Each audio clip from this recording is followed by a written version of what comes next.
1987 में pilot project के नाते राजीव गांधी जी लेकर आए। ये ईवीएम की पूरी हिस्ट्री है। ये रिपोर्ट है 1961 के सेलेक्ट कमेटी की और ये रिपोर्ट है 1971 की सेलेक्ट कमेटी की। ये पूरे पार्लियामेंट को जानने वाली बात है। दोनों रिपोर्ट के अध्यक्ष जगन्नाथ राव कांग्रेसी थे। दोनों रिपोर्ट में यह कहा कि एसआईआर की आवश्यकता है। राजस्थान के तत्कालीन मुख्यमंत्री मोहनलाल सुखाड़िया का भी चुनाव अवैध इसी आधार पर हुआ था कि पूरे के पूरे बूथ लूट लिए गए। पटना का चुनाव पूरा आरजेडी ने लूट लिया था। इंद्र कुमार गुजराल प्रधानमंत्री के तौर पर वहां चुनाव लड़ने के लिए गए थे। पूरा का पूरा उन्होंने लूट लिया था। इसी बैलेट पेपर के कारण schedule caste, schedule tribe, OBC को वोट नहीं देने दिया जा रहा था। सर अध्यक्ष महोदय, वोट चोरी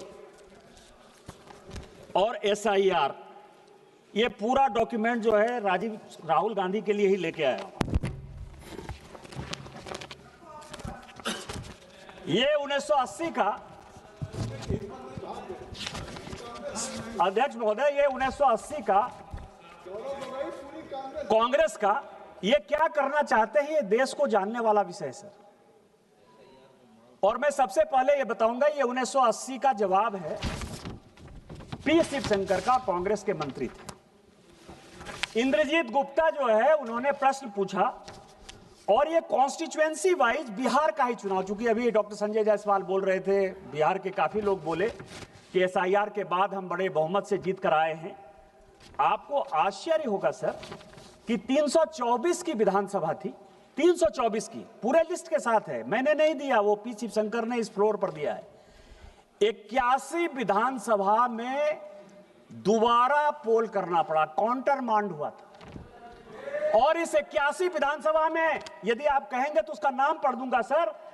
विश्रामपुर में 50 जगह जो है बैलेट बॉक्स छीन लिए गए रास्ते में आते हुए। पांकी में बूथ नंबर 28 पर जो है सारे छीन लिए गए।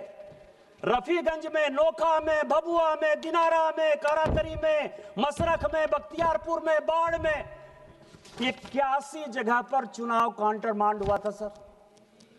इसी बैलेट पेपर के कारण schedule caste, schedule tribe, OBC को वोट नहीं देने दिया जा रहा था सर।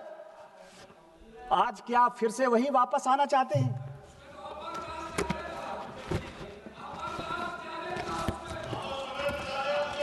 ये मैं आपको सभापति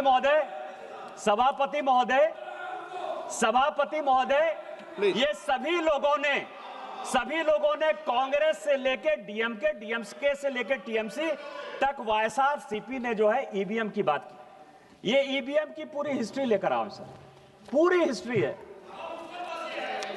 हिस्ट्री किसने, ये ईवीएम कौन लेकर आया? ये ईवीएम कांग्रेस लेकर आई सर। पहली बार ईवीएम, आपकी जानकारी के लिए, 1987 में पायलट प्रोजेक्ट के नाते राजीव गांधी जी लेकर आए। ये ईवीएम की पूरी हिस्ट्री है। और 91 में जब नरसिम्हा राव की सरकार आई तो उन्होंने तय किया कि ईवीएम आएगा। और ईवीएम आएगा, ऐसे नहीं आएगा सर। ये सारी रिपोर्ट है सर। ये रिपोर्ट है 1961 के सेलेक्ट कमेटी की और ये रिपोर्ट है 1971 की सेलेक्ट कमेटी की। ये पूरे पार्लियामेंट को जानने वाली बात है। दोनों रिपोर्ट के अध्यक्ष जगन्नाथ राव कांग्रेसी थे। और जो 1971 की रिपोर्ट बनी उसमें एचआर गोखले जो कांग्रेस के लॉ मिनिस्टर थे। और दोनों रिपोर्ट में क्या कहा? दोनों रिपोर्ट में यह कहा कि एसआईआर की आवश्यकता है। स्पेशल इंटेंसिव रिवीजन होना इलेक्टोरल फॉर्म्स का सबसे बड़ा विषय है। 1961 में भी यही कहा, 1971 में भी यही कहा।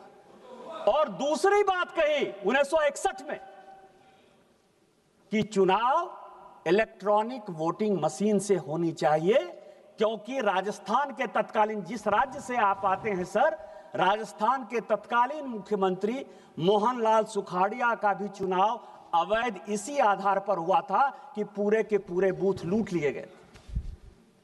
इतना ही नहीं हुआ था सर, इतना ही नहीं किया इन लोगों ने।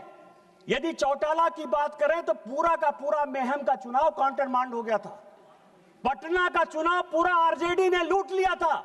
इंद्र कुमार गुजराल प्रधानमंत्री के तौर पर वहां चुनाव लड़ने के लिए गए थे, पूरा का पूरा उन्होंने लूट लिया था। और इस कारण से कहा गया कि ईवीएम की आवश्यकता है, नहीं ईवीएम होगा तो ये चुनाव पूरे रिगिंग हो गए। दूसरा, अटल बिहारी वाजपेयी जी इस कमेटी के मेंबर थे और एल.के. आडवाणी मेंबर थे।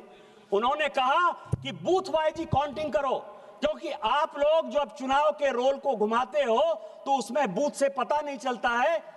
तो क्या तर्क दिए गए आपको पता है सर?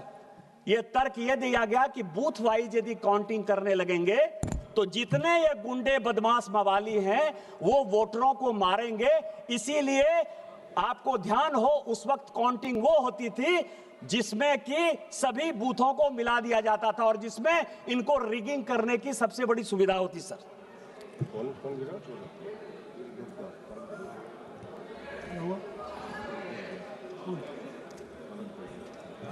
गिरे, ठीक है ना, पेट बुढ़िया। चलो बोलिए बोलिए। अध्यक्ष महोदय, बड़ा ये लोग, मैं आपको बताऊं कि इतिहास के पन्नों को तोड़ना मरोड़ना यदि कोई सीखे तो उसको कांग्रेस से सीख जरूर लेनी चाहिए सर। चलो बाहर ले लेना, बाहर पैर मुड़ा, कोई दिक्कत। यदि किसी को इतिहास के पन्नों को तोड़ना और मरोड़ना है तो उसको कांग्रेस से सीख लेनी चाहिए। आज कांग्रेस के वक्ता ने बड़ा भाषण देते हुए कहा कि राजीव गांधी जी ने 1988 में इस देश का इलेक्टोरल रिफॉर्म्स का सबसे बड़ा संशोधन किया। और क्या संशोधन किया? 21 साल जो उम्र थी उस उम्र को 18 साल कर दिया। सर, यदि कांग्रेसियों में हिम्मत है तो ये 1972 के ज्वाइंट कमेटी की रिपोर्ट है। 1972 के ज्वाइंट कमेटी की रिपोर्ट है जिसने कि ये रिकमेंड किया कि 21 साल के बदले 18 साल होना चाहिए और उसको करने में अटल बिहारी वाजपेयी और लाल कृष्ण आडवाणी का नोट ऑफ डिसेंट, मैं इसको प्लेस कर दूंगा सर। ये हमने किया। आपने 16 साल, चूंकि हमको मौका नहीं मिला शासन में आने का, और 2 साल जो हम मौके में थे 77 से लेकर 80 तक, इतनी लड़ाई हो गई कि हम इंप्लीमेंट नहीं कर पाए। आप उसको 16 साल बाद इंप्लीमेंट कर पाए। आज उसके लिए आप कहते हो कि हमने ले लिया, हमने ले लिया, हमने ले लिया, हमने काम कर लिया। अगर आप ये वीडियो YouTube पर देख रहे हैं तो हमारे चैनल को सब्सक्राइब कर बेल आइकन दबाएं और Facebook पर देख रहे हैं तो हमारे पेज को लाइक करें।